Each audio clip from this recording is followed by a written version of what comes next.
Batman napoletano, napoletano. Batman napoletano.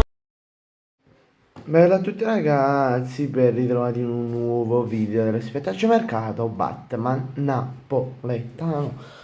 Allora, questa video andremo a parlare di calciomercato. Vi andrò a dire delle news di calciomercato di giornata. Allora, partiamo subito con palestra all'Inter, cioè scusate, palestra, mi sono sbagliato, palestra al Chelsea, here we go. Cioè, è stata offerta all'Arsenal circa 60 milioni di euro. L'Inter ne aveva offerti tipo 50, 56, non mi ricordo.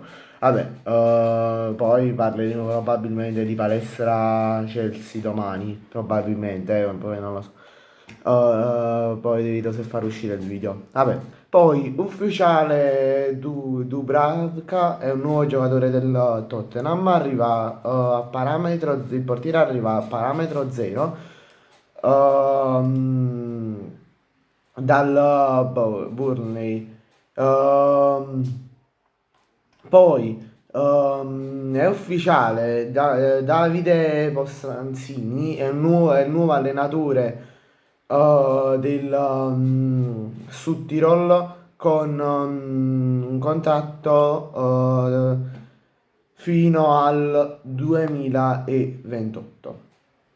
Poi sappiamo che, come vi ho già anticipato negli scorsi giorni, Sorloth è stato messo nel mirino del Napoli e l'Atletico Madrid chiede all'incirca 30 milioni di euro. Poi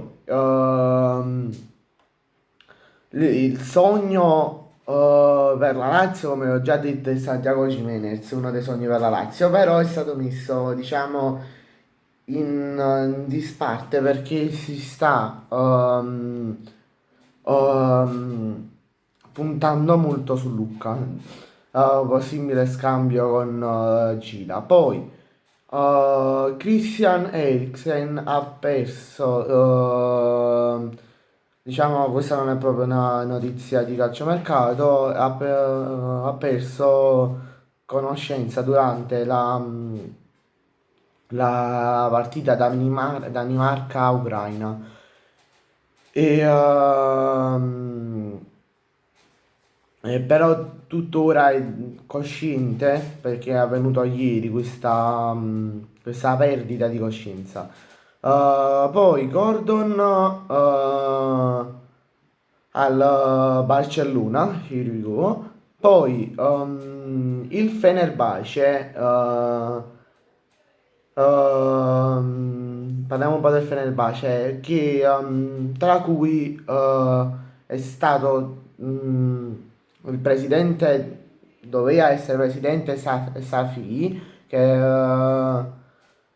però non è rimasto, cioè non è stato eletto, è stato eletto Aziz, che è sempre più vicino alla vittoria, e gli obiettivi di mercato sono Çalhanoğlu e Greenwood. Poi Parma è tra i club che sta guardando il giocatore dell'Anderlecht, Mario Stokens, però ci stanno ovviamente altri club a livello europeo. Poi come ultima notizia, diciamo, di calciomercato abbiamo, anzi due, scusate, abbiamo la Juventus che è interessata al difensore del Manchester City Stones, John Stones. Poi c'è stato un sondaggio per Dovbyk, il Real Betis ha un sondaggio per Dovbyk per un prestito con diritto. Bene ragazzi, grazie a tutti per la visione, ci vediamo in un prossimo video, mi raccomando iscrivetevi al canale e lasciatemi un like. Ciao a tutti.